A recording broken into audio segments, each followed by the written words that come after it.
The National Assembly ICT Committee has committed to assist the state broadcaster KBC to ensure it gets a facelift to effectively discharge its mandate in promoting government interest. The corporation is seeking over 1.2 billion shillings to finance its modernization program, with the committee vying to scrutinize the state broadcaster over its performance and financial management based on the substantial funding request.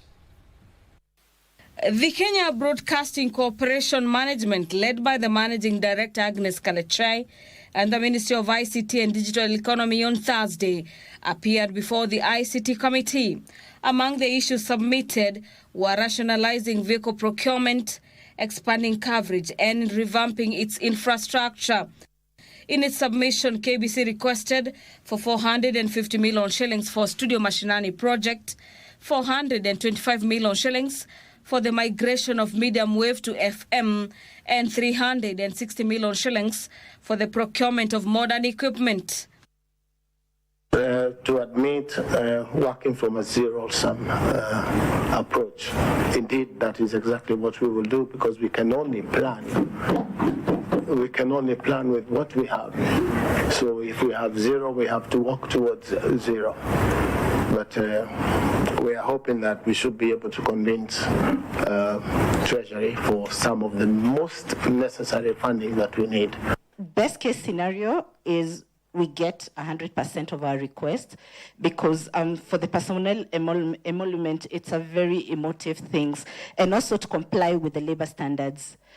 To cut down on operation cost, KBC is considering solar energy, which could cut expenses by 180 million shillings annually.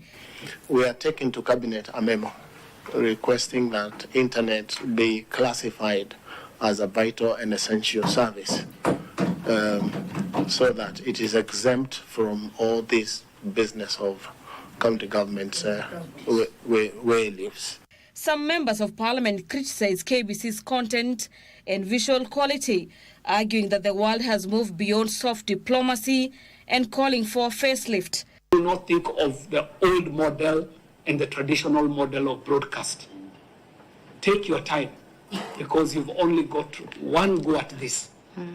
If this rebrand of KBC, the reformatting of KBC fails this time, when you have the goodwill of Katibu, of this committee, and even to the highest office, if you miss this opportunity, there might never be another opportunity. Studio Mashinani, introduced in 2014, was also questioned whether it aligns with the current digital trends, suggesting a merger with digital innovation hubs to cut cost.